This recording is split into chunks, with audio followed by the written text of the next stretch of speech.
Hey, what is going on, guys? Xpertfusion here, and in this video I'm going to be doing the top 5 training spots on the brand new zombies map Zetsobou no Shima.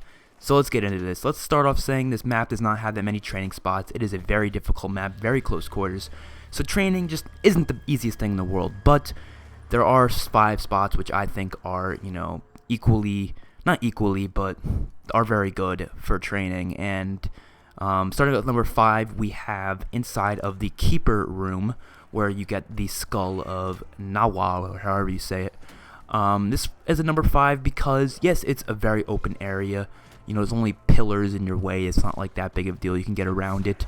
But the only problem with this room is that, first of all, you have to do stuff in order to unlock it. It's not like you just purchase the door and boom, you have the room. No, you have to do all 4 of the different skull rituals, which I know isn't that hard, but for somebody who doesn't want to do that, this obviously isn't going to be available for them. As well as the zombies like to spawn through the floor around it, so that's kind of bad. Coming in number 4, we have the Cocoon Room, which is surprisingly a very good area to train. I thought it'd be really bad, but I've been training in it lately. It's actually very, very good to train in. It's just very dark and it's kind of hard to see a little bit, and that can make it hard.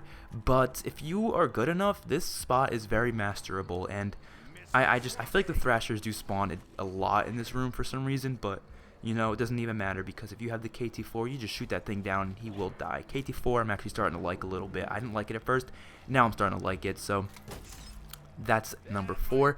Number 3, we have right outside of Lab A, basically the whole, not Lab B, I meant the whole entire area of Lab B, actually, like outside, all around it, behind it, by the little pool of water, by the little lake, stuff like that. They're all good areas to train. I like doing it directly under the lab in that little downward area. It's a good area to do it in.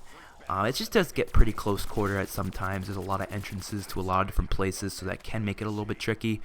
But it's just a lot of open area around here, so that makes it a lot easier for somebody who doesn't really know how to train, be able to train. But everyone's saying this is the best, but honestly, I do not think this is the best training spot.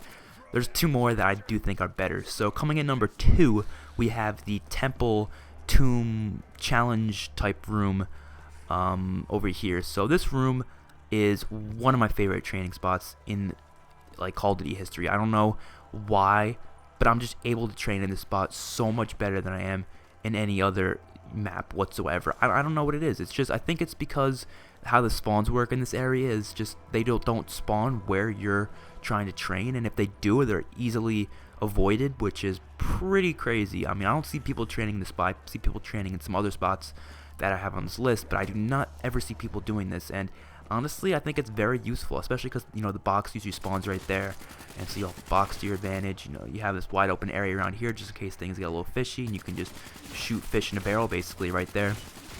But that's number 2. Since not many camping spots on this map, this is a good training spot. Number 1 training spot, which I do think is actually better than that one, is right outside the bunker. Everyone does this training spot. Everyone's been doing it since day 1. I've never seen anybody, not do this in one of their gameplays. They always come out here when they're looking for points. If you're not a good zombie player, you can easily come back here and just wreck. I mean, yes, it does get a little bit close quarters at some points, but if you're a good enough player, you can get past that. I mean, yes, bad players can get past it if they get lucky.